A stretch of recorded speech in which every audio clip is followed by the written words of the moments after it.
જામનગરના જોડિયા તાલુકામાં ખાણ ખનીજ વિભાગના અધિકારીઓ પર થયેલા હુમલાનો મામલો હવે નવા વળાંક ઉપર પહોંચ્યો છે। થોડા દિવસો પહેલા રેતી ભરેલા ટ્રકના ચાલક દ્વારા અધિકારીઓ પર હુમલો કરવામાં આવ્યો હતો તેવો વિડીયો વાયરલ થયો હતો, જેના આધારે પોલીસે સરકારી ફરજ ઉપર અવરોધ અને હુમલા સહિતની કલમો હેઠળનો ગુનો દાખલ કર્યો હતો। હવે આ એજ કેસના હુમલામાં આરોપી તરીકે નામ સામે આવેલા ટ્રક ચાલક રજાક ઝરખાની ખાણ ખનીજ વિભાગના કેટલાક અધિકારીઓ સામે ગંભીર આક્ષેપો કર્યા।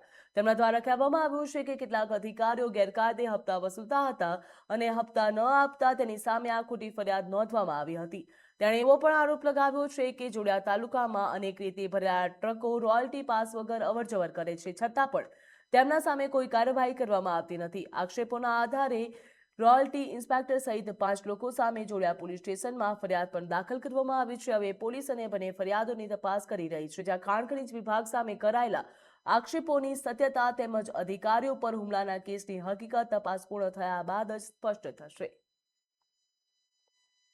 બનાવમાં એવું હતું સાહેબ કે કુનડ ગામમાં ખાણ ખનીજની પ્રાઇવેટ ગાડી લઈ અને રેડ કરવામાં આવી હતી અને 8-10 ટ્રક પકડેલા હતા। એમાં મારી ગાડી હાલ તો ખાલી જ હતી ત્યારે, અને ખનીજવાળાએ બળજબરીએ 6-7 ગાડી જવા દીધી, પૈસાનું વહીવટ કરી, અને મારી ગાડી ના જવા દીધી કે આ ગાડીને લઈ લ્યો, આને ટાર્ગેટ કરવામાં આવશે, આ આપણા વિરોધ બહુ ઓલું કરે છે એટલે।